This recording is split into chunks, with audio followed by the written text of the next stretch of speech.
Remember this: freedom is a pure idea. It occurs spontaneously without instruction. Random acts of insurrection are occurring constantly throughout the galaxy.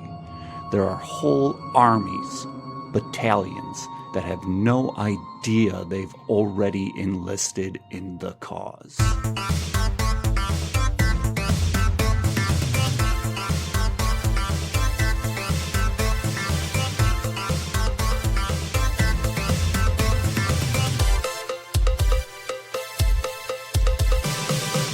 I had given up on Star Wars. Disney was designing a money printer out of it, just like it had done with Marvel, which leads to producing return on investment filmmaking. No taking chances, no getting creative, just the most basic product that will turn the biggest profit. But some of these new off-mainline Star Wars shows piqued my interest. There's flashes of love for the source material, not pandering to children to have them buy more toys. It appeared that creators were actually making interesting shows, but they were behind a paywall too far for me. So I stood by and let them go. But I came into an opportunity to watch Andor.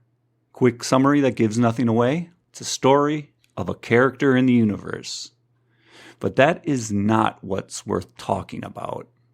The show, as a whole, feels like an act of rebellion under the ISB's own nose, at least when I watched it now in 2025.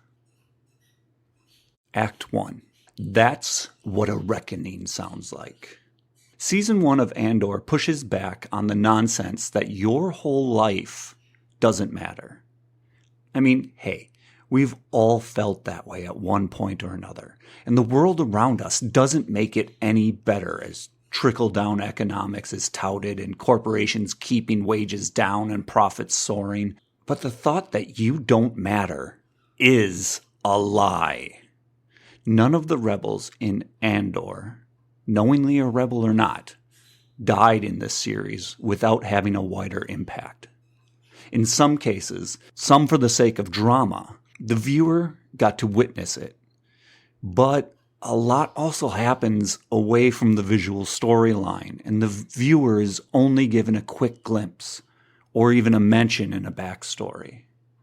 To be clear, a whole city just doesn't decide to fight back against their oppressor without reason. One rousing posthumous speech or not, everyone's contribution, everyone's life, everyone's effort led them to that place, time, and action. An old adage for people that lose their hope is feeling like a cog in a machine. But what happens to a machine if it throws a cog? I mean, it starts failing. A watch won't be able to tell time. A mill won't be able to grind. A crank stops charging the motor. Every cog is vital to the whole, and community is that machine. Where is community lacking in the Star Wars universe? The Empire.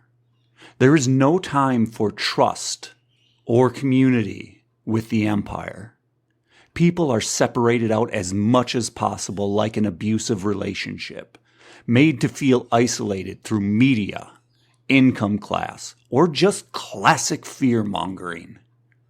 In this state, the people become more pliable, willing to accept the loss of freedoms and the excess of corporate and governmental abuse. All of this exacerbated by the use of illusion of choice. Because when the Imperials don't want to give anything away, they'll make you feel like they gave you concessions. Meanwhile, a community itself can be a rebellion. Communities don't have to like everyone within them, but a community is support for all within them. If a governmental rule destroys a community instead of supporting it, that is a rule of oppression.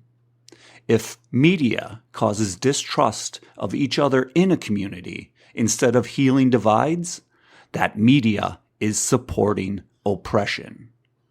And fear should have no place in a community. We can't always escape it individually, but as a community, people protect each other so fear is minimized.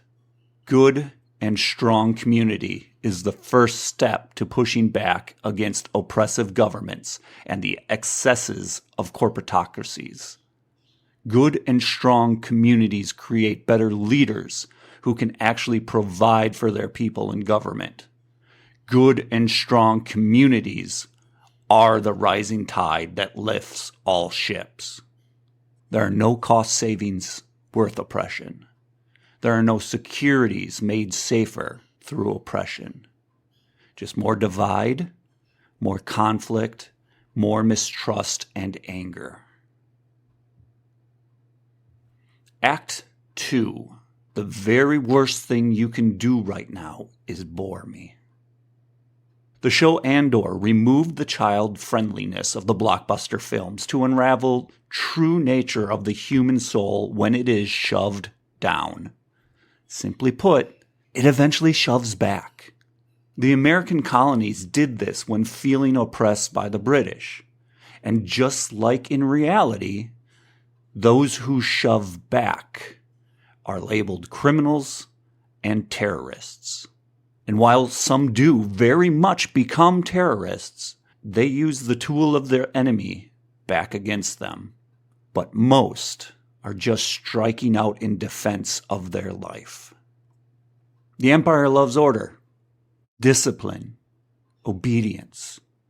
Each of these on their own are not bad things. Even obedience is not inherently bad. But when you mount them together with strict adherence, they start enhancing traits that are not our best selves. People will become little government spies of their own volition, expecting that juicy reward of dopamine from group acceptance and belonging when they turn others in for not obeying. Fascist movements use these kinds of means to make sure more people obey laws that don't further freedom or safety, just improve their control. The strict adherence to law and order, as Nemec wrote in his manifest. Tyranny requires constant effort. It breaks. It leaks. Authority is brittle. The larger it gets, the more difficult it is to control. And the more people it takes, the more money it takes, and the more freedom it requires to steal away for itself, leaving everyone not in line without. Narkina 5 shows how difficult maintaining this kind of structure is over time, opening with terror, to put fear into those caught in the trap and start the process of extracting the demanded obedience. Then the lies come to get discipline and order required via all the commands and strict movements. It worked, and does work. And then, the Empire must have seen the effectiveness of the jail, and their corporate cost-saving ideals probably kicked in. So that's probably when they reduced the staff. Why should they have more people ready when a simple push of the button can disable anyone who would be dissenting? Yet, a little hope was all it really took. Hope that, as a prisoner, one could work for the duration of their sentence and be released. All the rules and obedience did not keep the prisoners in line. Those just fomented resentment, anger, and fear. All things that can be honed against the guards in a bad situation. Yet once that one sliver of hope of working for their freedom was squashed, there was no reason to comply. The pushback became too much for the organized system of the prison. It didn't happen overnight. Around 30 days passed in the story. But erosion happens over time, in nature, in machines, in governments. I imagine after the prison break, the whole galaxy was filled with Imperial-approved media claiming how horrible the prison break was, how the worst of the worst reared up and killed many honest and hardworking fathers who were just doing their jobs, showing faces of probably the minority of prisoners there, to hold sway over the viewer, showing them drug dealers, murderers, and rapists, instead of the bulk of the folks that were caught up in the Empire's machine of prison labor, a system for profit and military gains. Act 4. What price did you pay? As soon as someone gives a hurrah to the demise, torture, or death of others, they start to lose their humanity. This is not just for the Empire. This is also for the budding rebellion, too. It can be very difficult to avoid at times as well. It can feel like human nature to want an eye for an eye. But those are the thoughts that allow the darkness to creep in and grow. And before you know it, it's there to stay. Luthen didn't fully understand that when he started his part of the rebellion, but he came to know this as his pursuits forged on. The pursuits that would strip him of his own humanity for what he believed was a greater good, just like those who lead and follow within the Empire. He even admits it. Luthen needs to use the weapons of his enemies to defeat his enemies, and it is costing him everything in the process. War can be necessary, but war should never be desired or celebrated. Sure, celebrate a war being over, that's perfectly understandable. But war should always be a last resort, because ultimately, those who are in charge do not stand on the line. Those who make the decisions usually never pay the ultimate price.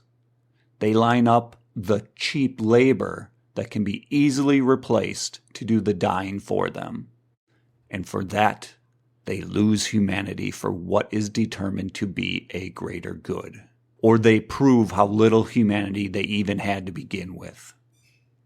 The scene between Saw Gerrera and Luthen highlights where different people are in this process.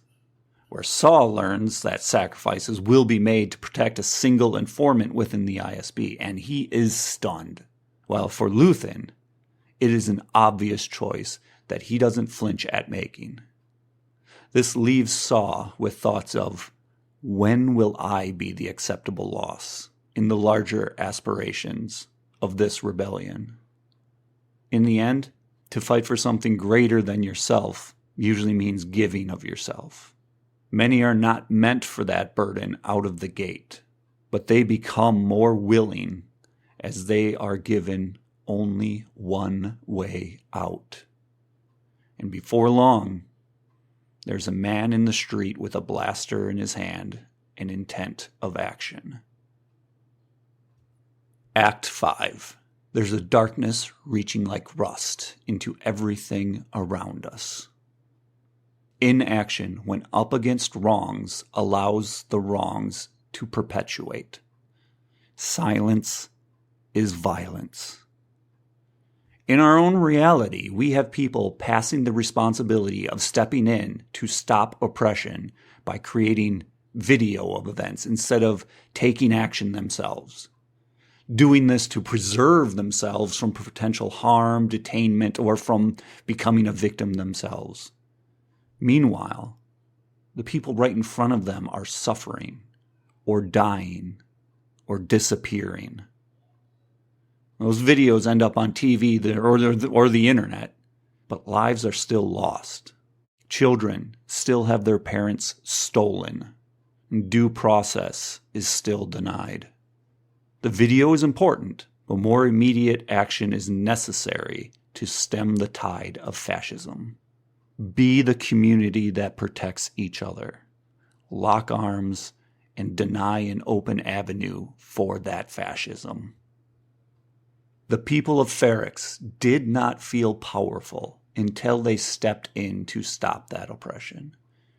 They had their strong community, but didn't understand truly how powerful it was. They took action in ways they knew how, though. They protected their own while the noose of oppression was closing in. They dissented as quietly as they could for as long as they could, trying to push back. Challenging power is never a friendly or easy task. Friendships, families, kinships will be tested.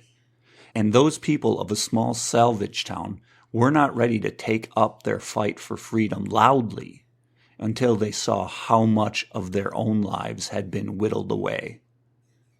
And when they saw it, Ferrex became a tinderbox, as more and more despaired under the oppression. And sadly, not all of those people will be able to benefit from the actions they took. Numerous of them will never have their loved ones returned, but some would rather die trying to take them down than die giving the Empire what they want. That is where authoritarianism took them.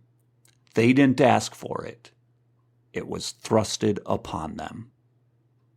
The people of Ferrex were caught sleeping, and freedom is not automatically guaranteed.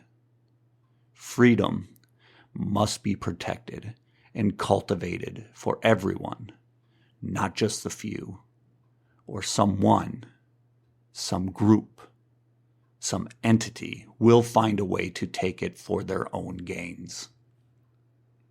While the people who died in defiance at the end of Season 1 won't be able to see the sunrise of their own making, they laid the groundwork for many others to discover that they have the ability to push back as well, that their communities can lock arms and close ranks.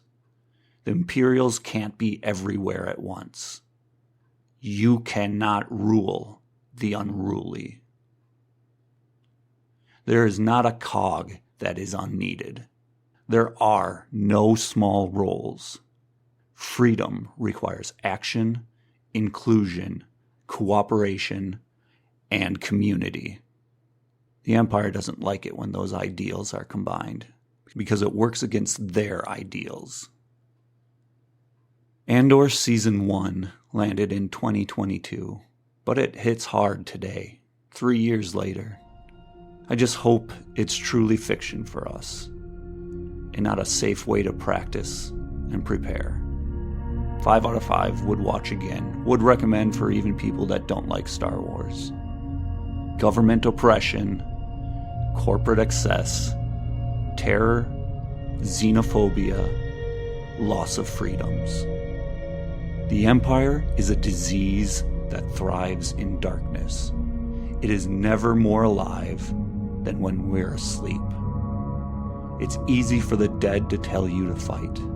Maybe it's true. Maybe fighting is useless. Perhaps it is too late. And I'll tell you this. If I could do it again, I'd wake up early and be fighting those bastards from the start. Fight the Empire.